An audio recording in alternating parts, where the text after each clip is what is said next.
நண்பர்களுக்கு வணக்கம். வழக்கமான காய்கறி, கிழங்கு அறுவடைகள்லேருந்து கொஞ்சம் வித்தியாசமான ஒரு வீடியோ. வீட்டு தோட்டம்னாலே நம்ம பொதுவாக வளர்க்குறது காய்கறி செடிகள், பூச்செடிகள் தான். பயறு, தானியங்கள் மாதிரி வளர்க்குறது ரொம்பவே குறைவு தான். மாடி தோட்டத்தில் வாழை மரம் வளர்க்குறேன், மாமரம் வளர்க்குறேங்கிற முயற்சிகள் நிறைய பேர்கிட்ட இருந்தாலும், கொண்டக்கடலை வளர்க்குறேன், பச்சை பயிர் வளர்க்குறேங்கிற மாதிரியான முயற்சிகள் பெருசாக பார்க்க முடியறதில்ல. நம்ம கனவு தோட்டத்தில் ஆரம்பத்தில் பச்சை பயிர் ஆரம்பிச்சிருந்தேன், நல்ல ஒரு அறுவடையும் எடுத்திருந்தேன். அப்புறம் கோரையும் வருகுமா தோட்டம் முழுக்க ஆனதுக்கப்புறம் பச்சை பயிரெலாம் போட்டு களை எடுத்து கொண்டு வர்றது ஆவறதில்லை அப்படின்னு அப்படியே விட்டுட்டேன். அதிகமான செடிகள் இல்லாமல் பெரிய செடியாக வர்ற மாதிரி ஒன்று முயற்சி பண்ணுவோன்னு தான் இந்த தடவை தோர ஆரம்பித்து பார்த்தேன். அந்த தோர வளர்த்த கதையை இந்த வீடியோவில் பார்க்கலாம். தோர எப்போவுமே அக்ரின்டெக்ஸ் கண்காட்சி போகும்போதெல்லாம் விதைகள் வாங்கிட்டு வந்து அப்புறம் ஆரம்பிக்காமலே போயிடும். அதுலேயும் மரத்தோரங்கிற ஒரு விதை அக்ரின்டெக்ஸில் எப்போவுமே கிடைக்கும். நானும் 10 வருஷமாக விதைகள் வாங்கிட்டு வந்து போட்டு பார்க்குறேன். இன்றைக்கி வரைக்கும் அது முளைக்கவே முளைக்காது. இந்த வருஷமும் மரத்துவரை, நாட்டுத்துவரை ரெண்டையுமே நர்சரி ட்ரேயில் போட்டு விட்டேன்.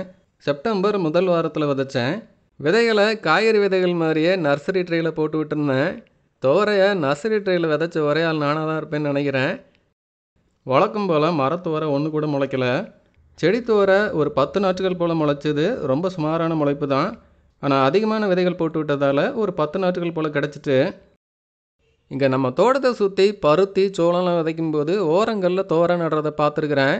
அதை பார்த்து தான் எனக்கும் தோரை வளர்த்து பார்க்கலான்னு ஒரு ஆர்வம் வந்துச்சு. நர்சரி ட்ரேயில் இந்த நாற்றுகளை காய்கறி செடிகள் வளர்க்குறேன்னு ரெடி பண்ணியிருந்த கொட்டாரப்பந்தல் பக்கத்தில் இருந்த மேட்டுப்பாத்தியில் வச்சு விட்டேன். செடிக்கு 2 அடி இடைவெளியில் வரிசையாக வச்சு விட்டேன். நாற்றுகள் ரொம்ப சின்ன நாற்றுகளாக ஒரு 2 அடுக்கு இலைகள் மட்டும்தான் வந்திருந்தது. சரி, தேறி வந்தால் பார்த்துக்கலாம் அப்படின்னு பெருசாக கண்டுக்காம தான் ஆரம்பிச்சு விட்டுருந்தேன்.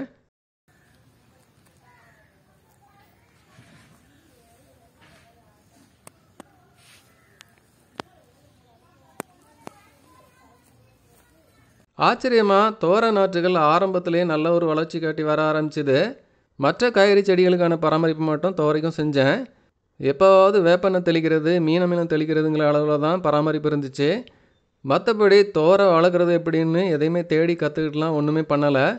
செடியை வச்சு விட்டாச்சு, ஒழுங்காக வந்தால் விளைச்சல் கொடுக்கும், பார்த்துக்கலாங்கிற அளவில் தான் அக்கறை கொடுத்து கொண்டு வந்தேன். துவரை எதிர்பார்த்ததை விட மிரட்டலாக வந்தது. நான் நாட்டு துவரைன்னதும் ஒரு கத்திரி செடி அளவுக்கு தான் வரும்னு நினச்சிருந்தேன். இது நம்ம உயரத்துக்கு அட்டகாசமாக வருது. தண்டுகள் எல்லாம் நல்ல உறுதியாக நிறைய பக்க கிளைகளெல்லாம் விட்டு நல்ல பெரிய செடியாக வருது. துவரை சீசன் பொதுவாக ஆடிப்படத்தில் ஆரம்பிக்கிறாங்க, தைப்படத்தில் அறுவடைக்கு வந்துடும். ஒரு 5லேருந்து 6 மாத பயிர் அப்படின்னு சொல்லலாம். நம்ம துவரையும் நவம்பர், டிசம்பர் வாக்கில் பூக்க ஆரம்பிச்சிது. அடடா, பூக்கிற அளவுக்கு கொண்டு வந்துட்டோம்டா அப்படின்னு ரொம்ப சந்தோஷம். மெதுவாக பூவாக அள்ளி கொட்ட ஆரம்பிச்சது. ஆனால் பெருசாக எதுவுமே பிஞ்சு பிடிக்கிற மாதிரி தெரியல. பூ எல்லாமே அப்படியே கொட்டி போயிட்டு இருந்துச்சு. அப்புறம் தான் பக்கத்தில் ஒரு அக்கா துவரை மார்கழியில் பூக்க ஆரம்பித்து ஒரு மாசி மாதத்தில் தான் காய்பிடிக்க ஆரம்பிக்கும் அப்படின்னு சொன்னாங்க.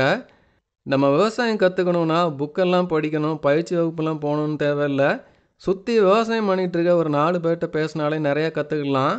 அனுபவம் தான் பாடம். நம்ம அதை கேட்டு முயற்சி பண்ணுறதுல நாமளும் கற்றுக்குவோம். அவங்க சொன்ன மாதிரியே தைல இருந்து பூக்கள் எல்லாம் பிஞ்சாக மாற ஆரம்பிச்சிது. ஒரு பிப்ரவரி வாக்கில் செடி முழுக்க நிறைய துவரை தெரிய ஆரம்பிச்சிது. பூ நிறையா பூத்தாலும் நிறைய பிஞ்சுகள் திரட்சி இல்லாமல் டம்மியாக தான் வந்தது. ஒருவேளை செடிக்கு சத்து பத்தாமல் போயிருக்கலாம், இல்லை வேறு ஏதாட்டு தெளித்தாதான் பருப்பு பிடிச்சி வருமானு தெரியலை. பக்கத்தில் கேட்டதுக்கு எல்லாருமே பூத்ததும் ஏதோ கெமிக்கல் மருந்து பச்சையாக இருக்கும், அதை தெளித்தாதான் காய் பிடிக்கும்னு சொன்னாங்க. அவங்களுக்கு இயற்கை விவசாயம் பற்றிலாம் தெரியாது. உரக்கடைக்காரன் சொன்னதை தான் விதைப்பாங்க, அவன் சொன்னதை தான் வாங்கி தெளிப்பாங்க. இதுதான் அவங்க மாறிப்போன விவசாய முறை. நானும் கேட்டுட்டு வர்றது வரட்டும், எல்லாம் வெறும் முயற்சி தானே அப்படின்னு அப்படியே விட்டுட்டேன். விவசாய நண்பர்கள் பிஞ்சு பதறா போகாமல் பருப்பு நல்லா கட்டி வர எதுவும் வழிமுறைகள் தெரிஞ்சால் கமெண்ட்டில் சொல்லுங்கள், முயற்சி பண்ணி பார்க்குறேன். மார்ச்சில் துவரை எல்லாமே அறுவடைக்கு நல்லா காஞ்சி ரெடியாக இருந்துச்சு. முக்கால்வாசி வெறும் பதறு தான், கொஞ்சம் தான் துவரை தெரிஞ்சுது. எது எப்படியோ மிரட்டலாக செடி வந்திருக்கு. அறுவடை வரைக்கும் செடியை கொண்டு வந்துட்டோம். முதல் முயற்சியில் இதுவே பெரிய வெற்றி தான். சந்தோஷமாக துவரை அறுவடை பண்ண ஆரம்பித்தேன். துவரையை அறுவடை செய்ய பொதுவாக செடியோட பிடுங்கி அப்படியே அடித்து எடுத்துருவாங்கன்னு நினைக்கிறேன். நான் கூடுதலாக கொஞ்சம் பச்சை காய்களும் கடந்ததுனால, ஏற்கனவே பாதிக்கு மேலே பதம் இருந்ததுங்கிறதுனால 2 அறுவடை பண்ணலான்னு ஒன்றா பறித்து அறுவடை பண்ண ஆரம்பித்தேன்.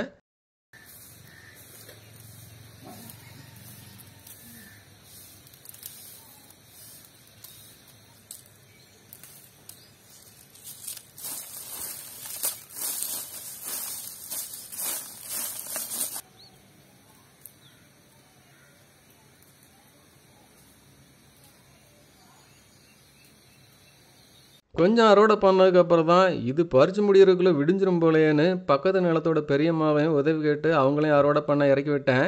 ஒவ்வொரு பயிராக பார்த்து பறிக்கிறது கொஞ்சம் நேரம் எடுக்கிற வேலை தான். இருந்தாலும் வீடியோ உருப்படியாக வரணுமேனு பொறுமையாக அறுவடை பண்ணியாச்சு. துவரானா ஒரு 2-3 மூட்டையாவது அறுவடை பண்ணியிருக்கணும். நான் காய்கறி அறுவடை பண்ணுற மாதிரி மூங்கில் கூடையில் தான் அறுவடை பண்ணியிருக்கிறேன். ஒரு முதல் முயற்சி தானேன்னு விளைச்சலை பார்த்து சந்தோஷம்தான். அப்புறமும் செடியில் கொஞ்சம் பயிர் முத்தமாக கிடந்துச்சு. அதை அப்படியே முத்த விட்டு ஒரு 2 வாரம் கழித்து அறுவடை பண்ணதில் இவ்வளோ கிடச்சிது. இதையும் சேர்த்து மொத்தமாக இவ்வளோ அறுவடை கிடச்சிருக்கு. இதில் பாதி பொக்கு தான், துவரெல்லாம் இருக்காது.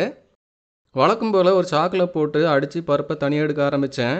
நானும் வெறும் பதறும் சுருங்கி போன பயிருமா தான் இருக்கும்னு நினச்சேன். ஆனால் பரவாயில்ல, ஓரளவுக்கு துவரை இருந்துச்சு.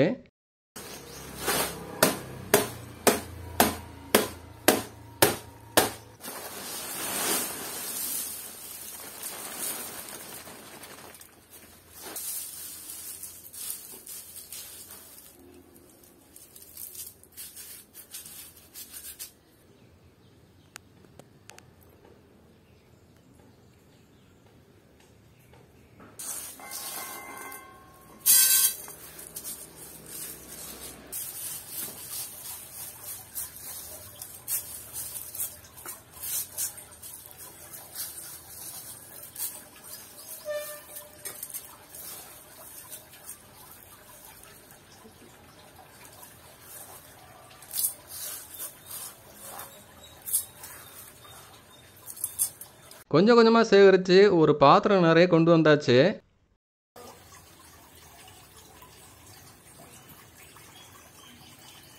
அதை தூசிலாம் நீக்கி படைச்சி எடுத்தா இவ்வளோ முழு துவரை கிடச்சிருக்கு. எதிர்பார்க்கவே இல்லை இந்த அளவுக்கு பயிர் நல்லா வந்திருக்கும்னு.